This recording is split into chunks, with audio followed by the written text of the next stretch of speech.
Ein Satz von deinem Chef, deinem Partner, einem Menschen, dessen Meinung dir wichtig ist, für andere nach 10 Sekunden vergessen, für dich 3 Tage im Kopf. Warum? Und plötzlich reagierst du nicht mehr wie ein erwachsener Mensch, sondern wie jemand, der gerade wieder bewiesen bekommen hat, ich bin nicht gut genug. Der Satz war harmlos. Da hättest du vielleicht etwas genauer arbeiten können. Keine Beleidigung, keine Drohung, kein Angriff. Und trotzdem passiert etwas in dir. Der Puls steigt, der Hals wird eng, dein Kopf beginnt zu suchen. Nach dem Tonfall, nach dem Blick, nach der Pause, nach dem Satz. Und noch Stunden später denkst du nicht mehr über den Fehler nach.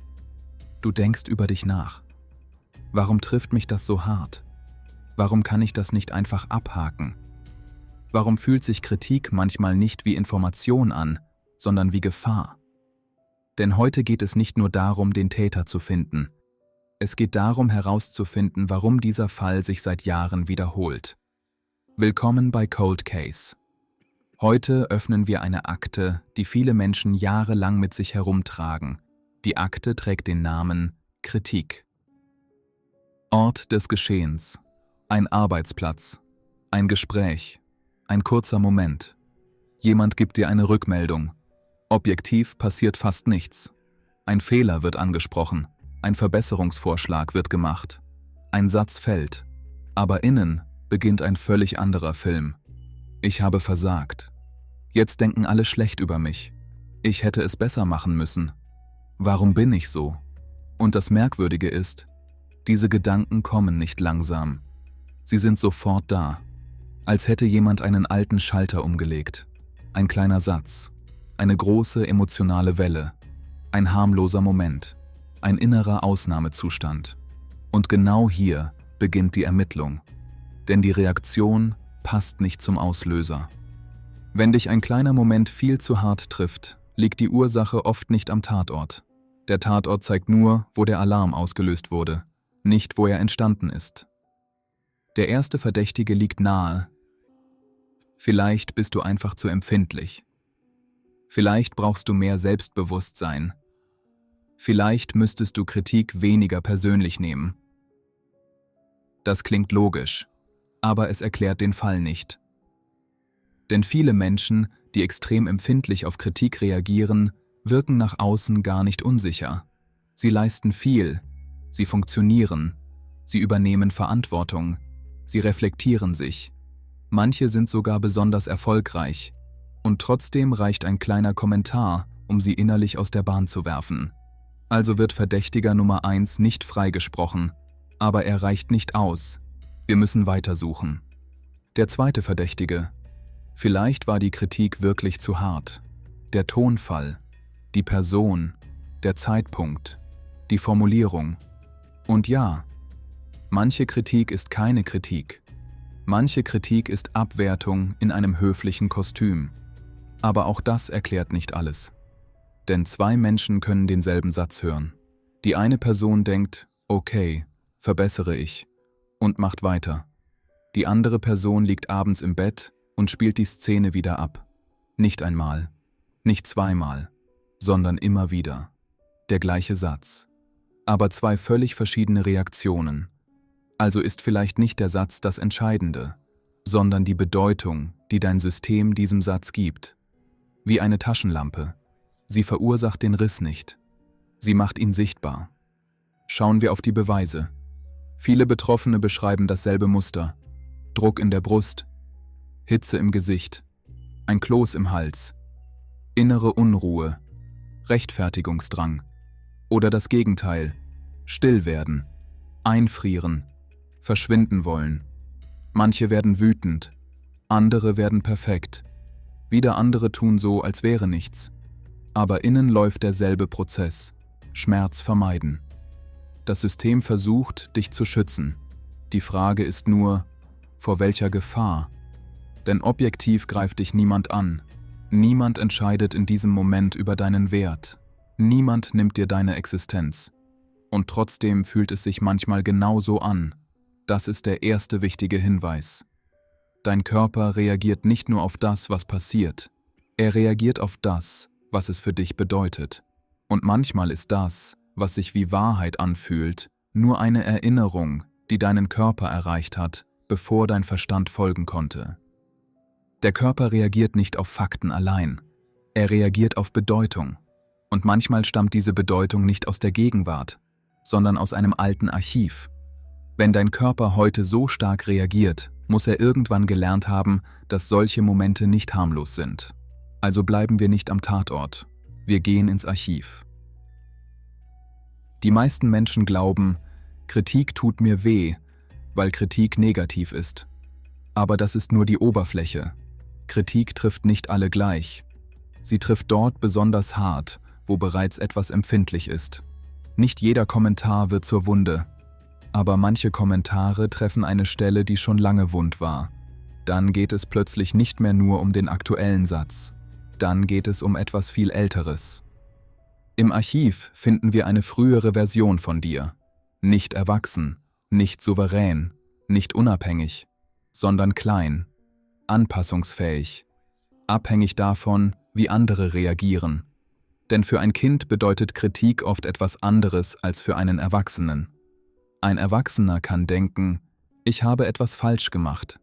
Ein Kind denkt viel schneller, mit mir stimmt etwas nicht. Und das ist der entscheidende Unterschied. Kinder bauen ihr Selbstbild nicht aus Logik. Sie bauen es aus Reaktionen, aus Blicken, aus Tonfall, aus Lob, aus Schweigen, aus Vergleichen, aus enttäuschten Gesichtern, aus der Stimmung im Raum. Und wenn ein Kind oft erlebt, dass Nähe, Ruhe oder Anerkennung an Leistung geknüpft sind, entsteht eine innere Regel, nicht als klarer Gedanke, sondern als Gefühl. Ich bin sicher, wenn ich alles richtig mache. Ich werde gesehen, wenn ich funktioniere. Ich darf keine Fehler machen. Ich bin wertvoll, wenn niemand enttäuscht ist. Diese Regel verschwindet nicht einfach, nur weil du erwachsen wirst. Sie wird leiser, aber sie bleibt aktiv, bis ein Satz sie wieder einschaltet. Viele suchen nach dem einen großen Ereignis, dem einen Trauma, der einen Szene, die alles erklärt. Aber Cold Cases funktionieren selten so einfach. Manchmal gibt es kein einzelnes großes Verbrechen. Manchmal gibt es 1000 kleine Hinweise. Ein genervtes Seufzen, ein enttäuschter Blick, ein Satz wie „Das kannst du doch besser" oder „Stell dich nicht so an" oder „Warum passiert dir das immer?" Vielleicht kam Lob nur, wenn du perfekt warst. Vielleicht wurde es kalt im Raum, wenn du einen Fehler gemacht hast. Vielleicht musstest du schon früh spüren, wie andere sich fühlen, damit nichts eskaliert. Ein Kind muss das nicht rational verstehen. Es speichert es trotzdem, nicht als Erinnerung, sondern als Alarm. Und Jahre später reicht ein Satz. Da hättest du genauer arbeiten können. Und plötzlich reagiert nicht nur der erwachsene Mensch, sondern auch der jüngere Teil in dir, der gelernt hat, Fehler sind gefährlich. Das ist der Moment, in dem viele ihren eigenen Fall zum ersten Mal anders sehen. Vielleicht warst du nicht zu empfindlich. Vielleicht hast du nur gelernt, dass Fehler früher mehr gekostet haben, als sie hätten kosten dürfen. Vielleicht bedeutete ein Fehler nicht einfach, mach es nächstes Mal besser, sondern Nähe verschwindet, Ruhe kippt, Anerkennung wird entzogen, Scham entsteht. Und dann ist Kritik nicht mehr nur Kritik. Dann wird sie zum Beweis. Ich bin wieder falsch. Damit kommen wir zum Hauptverdächtigen. Nicht Schwäche, nicht Drama, nicht mangelndes Selbstbewusstsein, sondern Scham. Schuld sagt, ich habe etwas falsch gemacht. Scham sagt, ich bin falsch. Und genau deshalb kann kleine Kritik so hart treffen. Wenn jemand sagt, das war nicht ganz richtig, hört Scham, du bist nicht gut genug. Wenn jemand sagt, das könntest du verbessern, hört Scham, du bist nicht sicher. Wenn jemand sagt, da ist ein Fehler, hört Scham, du bist der Fehler. Das ist der Kern des Falls. Nicht die Kritik zerstört dich, sondern die alte Bedeutung, die dein System damit verbindet. Schuld bezieht sich auf Verhalten, Scham bezieht sich auf Identität. Darum fühlt sich Kritik manchmal nicht wie Information an, sondern wie ein Angriff auf deinen Wert. Und jetzt wird der Fall noch komplizierter. Denn irgendwann kommt die Kritik nicht mehr nur von außen. Sie zieht ein. Sie bekommt deine Stimme. Der innere Kritiker sagt nicht, da war ein Fehler. Er sagt, typisch du. Er sagt nicht, du kannst das verbessern. Er sagt, du machst immer alles falsch. Er sagt nicht, das war unangenehm. Er sagt, jetzt mögen sie dich weniger. Und das perfide ist, diese Stimme klingt irgendwann nicht mehr fremd. Sie klingt wie Wahrheit. Aber sie ist nicht Wahrheit. Sie ist ein altes Schutzprogramm. Ein System, das einmal versucht hat, dich vor Ablehnung zu bewahren. Wenn du keine Fehler machst, wirst du nicht kritisiert. Wenn du niemanden enttäuschst, wirst du nicht verlassen. Wenn du perfekt bist, bist du sicher. Das Problem ist, dieses Programm wurde für eine alte Welt geschrieben. Für eine Welt, in der du abhängig warst. Klein, anpassungsfähig, auf Verbindung angewiesen. Heute bist du nicht mehr dort. Aber dein Nervensystem prüft manchmal noch immer alte Akten. Rekonstruieren wir den Tathergang. Ein Satz fällt. Da hättest du genauer arbeiten können. Dein Gehirn registriert Kritik. In Millisekunden wird geprüft. Kenne ich dieses Gefühl? Gab es früher Schmerz in solchen Momenten? Gab es Scham? Ablehnung? Entzug von Nähe? Dann verbindet sich der aktuelle Satz mit alten Erfahrungen. Und plötzlich geht es nicht mehr um eine Korrektur.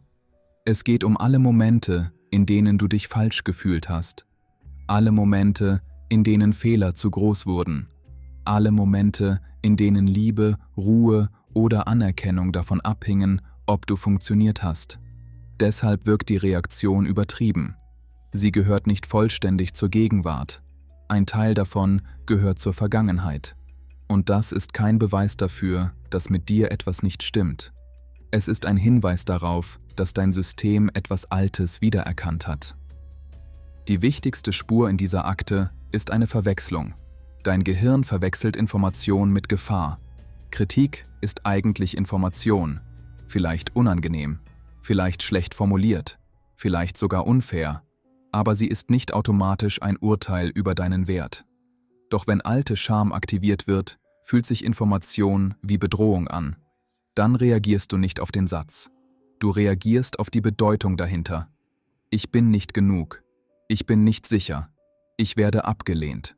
Ich verliere Verbindung. Und genau deshalb hilft der Satz nicht. Nimm es doch nicht so persönlich. Denn bewusst weißt du vielleicht, es war nur Kritik. Aber dein Nervensystem sagt, nein, das kenne ich. Das war früher gefährlich. Stell dir vor, du sitzt wieder in diesem Meeting. Der Satz fällt wieder. Da hättest du genauer arbeiten können. Dein Puls steigt. Dein Hals wird eng. Der alte Alarm springt an. Aber diesmal passiert etwas Neues. Du glaubst dem Alarm nicht sofort. Du hältst kurz inne und fragst, wurde gerade mein Wert angegriffen oder nur mein Verhalten korrigiert? Genau hier beginnt die Lösung. Nicht indem du nie wieder verletzt bist. Nicht indem du perfekt wirst. Nicht indem du so tust, als wäre alles egal. Der erste Schritt ist nüchterner. Du trennst den Auslöser von der Ursache. Der Auslöser war der Satz. Die Ursache kann viel älter sein. Der zweite Schritt, du trennst Verhalten von Identität. Ich habe einen Fehler gemacht. Ist nicht dasselbe wie, ich bin ein Fehler. Der dritte Schritt, du erkennst den alten Schutzmechanismus.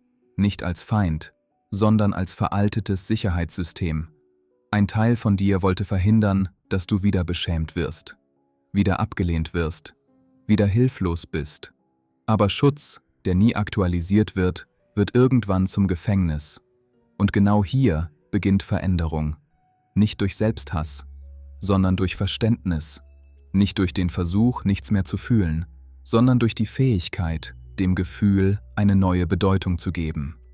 Wenn dich Kritik das nächste Mal härter trifft, als sie sollte, frag nicht sofort, was stimmt nicht mit mir? Frag, welche alte Akte wurde gerade geöffnet? Reagiere ich auf diesen Moment oder auf eine Geschichte, die früher begonnen hat? Wurde gerade mein Verhalten kritisiert oder fühlt es sich nur so an, als wäre mein Wert angegriffen worden? Und dann sag dir nicht, ich darf das nicht fühlen. Sag dir, mein System hat Alarm geschlagen. Aber ich muss nicht jedem Alarm glauben. Das ist der Shift. Nicht jede Reaktion ist Wahrheit.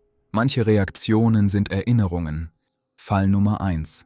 Ein harmloser Satz, eine übergroße Reaktion und eine Spur, die nicht in die Gegenwart führte, sondern zurück in ein altes Archiv. Der Hauptverdächtige war nicht Schwäche, nicht Drama, nicht Überempfindlichkeit. Es war Scham, die alte Verwechslung von Fehler und Wert, von Kritik und Ablehnung, von Information und Gefahr. Vielleicht warst du nie zu empfindlich. Vielleicht hast du nur zu früh gelernt, dass Fehler gefährlich sind. Die Akte wird vorerst geschlossen. Doch die nächste liegt bereits auf dem Tisch. Bis zum nächsten Cold Case.